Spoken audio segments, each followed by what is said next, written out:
come here. I told you so. Traptendo. What is going on, people? It's DJ Av here, gloating. And we're gonna talk about the SSL SiX yet again on this channel, because the last time I talked about it, a lot of people had things to say in my comment section, was arguing that an audio interface being on this mixing console would have been tragic or out of date or the other things, whatever people said. I would just have it linked in the description box. It's been very controversial, so yeah, it does make sense just to make another video on this. So I'll talk about the price point and I'll talk about the competitors that are out there. Yeah, so let's check it out. Let's react. Here we are. So I can just scroll on down and you can see at number 4, even though the BiG SiX is here, and that's what it's called, by the way, guys. I do apologize for saying solid state logic 6 again. But yeah, you can see that my video still ranks pretty high. It was number 4 at the particular time, and boy, was it a poop show that I will enjoy you guys to react to again. I'm just saying, a lot of people were wrong. I was right. Anyways, let's go ahead and check out a video real quick, and I want to learn some more. All right, so here we are. We're checking it out. Looks pretty cool. All right. Compact size, huge SSL sound for money channels. Processing 3-band EQs everywhere. Well, that's one thing I would like to point out is, yeah, that was one of the shortcomings of the SSL SiX, the OG version. It didn't have full-size EQs or 3-band EQs on all the channels, so that's a plus. That G-Bus series, hey.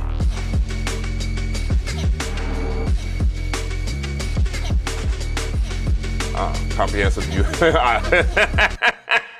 I couldn't even say it, but yeah, USB. Let's go right back to it. USB interface, 16 channels of crystal clear, 24-bit audio to digital or analog, digital analog conversion, channels, I/O, external I/O, and mixed bus and more. Wow. Whoa. Hold up. That's yeesh. Wow. Now we're talking.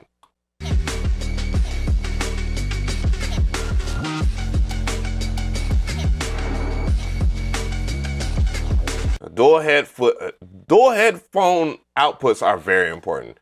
I can't stress of how many mixed consoles or audio interfaces don't have like places where you can listen to 2 sets of headphones yet without using a preamp. And I know that's kind of the thing that people are used to, are just buying a preamp. So if you're wanting to learn more, you already know Sweetwater already has it. They got it on deck and they're talking about it over there. You got Mitch Gallagher, and Mitch Gallagher, I really like his presentations. I strive to be as thorough as him when it comes to doing orientation. So yeah, he's a bit of an influence for me, as a lot of content creators are, but Mitch Gallagher, I strive to bring that level of intensity and enjoyment to you guys. But yeah, I have that linked in the description box. So here we are at sweetwater.com, and now you can see the price point. Let me blow that up for you. Who got this? Who got this right here? Man, god dang it. I hate when my touchpad doesn't work. But here it is right now. You can see the price right in front of your face. It is $2,999. Good Lord, that's a lot of money. Other than that, I don't expect it to be cheap anyways. Like, with a name like Solid State Logic, they could charge like $100 for a cable. Sounds familiar? Apple? Yeah. But he can charge like whatever they want, and people are gonna expect it to be the best in the world, or hope it's the best, because most people, they just say things just to say things. Let's go ahead and get a closer look at this thing.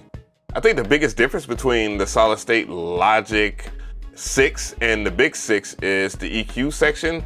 Let me go ahead and verify that, because I have it pulled up over here. Yeah, so yeah, more channels, yeah, 8. Yeah, versus 4. Man, I totally forgot it only had 4 channels. So they had a solid state logic 6, and you know, this doubles as like 2 channels right here. But now you can see on the BiG SiX that there's a whole lot of good going on, and I can't help but to say that's great. Just looking at it from the different pictures from Sweetwater, the stock photos are really good. But yeah, you can see all the I/O that it has, and yeah, that's very encouraging. Switch on the back. And that's how my old mix console was, and they have the high res and phantom power right over there. So, I mean, this is more than enough. I mean, the biggest thing is, shoot, like I would love to plug this thing up to the MPC Live X1, seeing that they have audio interface compatibility, and then you have tons of I/O. You can have up to 32 inputs and outputs on there, I believe, on the MPCs, and having that with the solid state logic BiG SiX, oh yeah, that sounds very interesting.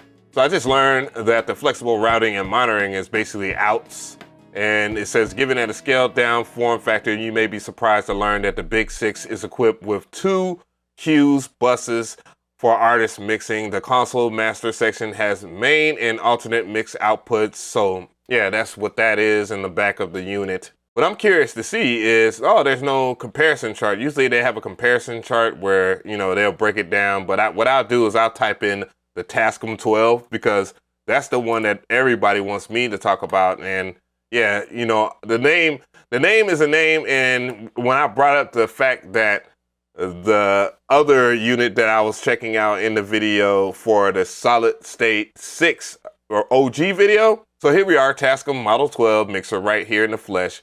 And you know, this is just saying a healthy alternative, just in case you can't get your hands on something like that, but you want a mixing console experience with an audio interface. And as you can see, it also has a SD card slot too. So this is a 100% analog unit that you can record into, and you can see that you have your tracks there too as well. So I would love to see who's going to argue this one in the comment section. The biggest thing is going to be, oh, well, it's not the SSL. And guys, I get it. It's not the SSL. It's not the solid state logic. Everybody wants to have this miniature, quote unquote, SSL 4000 British console in their crib. And I'm not going to knock you for it. Here's the OG piece that started it all. The biggest argument that everybody had. Again, this is a British console themselves. And yeah, the Soundcraft Signature 12, I had the Signature 10, by the way, which didn't have the multi-channel mixing process. And yeah, but as you can see, it's still a bargain of a deal. But unfortunately, that Sun Gun looks like it is sold out, and they're not trying to remake it. And I wouldn't be surprised if they don't ever make it again, because of what's going on with shortage on parts everywhere, and just the fact that it has to be worth it for it to be exported out of their country or whatnot. And I mean, to be fair, that's one of the things that 2022 will answer once we get there. Hopefully it's not going to be an issue, guys. Hopefully not.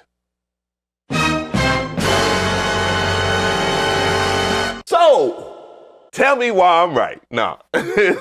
Tell me how you feel about this particular console. I definitely want to hear from you guys in the comment section. Well, I'm going to be honest with you and just start talking about my takes on it and say, yeah, I'm absolutely excited about it. And for this very reason right here, if you're a hardware head, especially a Machine Plus or an MPC head, with the recent updates, you can plug it up to your groove boxes and you can have true analog summing. Now, that isn't exclusive to the SSL mixing console now, but yeah, it's great that Solid State Logic did it, because a lot of people are fans of that company. And I believe since they have that name, like I always talk about, that name, that legacy, well, a lot of people are going to flock to this piece. Again, I do feel it's a little too late, too little, because the Tascam 12 exists. But again, if we're talking about solid state logic, the name alone carries the value. It's just like high-end clothing. I mean, you know, you could buy a regular t-shirt or you can buy a polo t-shirt with the, yeah, I did it, and so forth. So that's the whole talking point of this video. I definitely want to hear from you guys in the comment section. Hey, let's rage out again. Let's argue.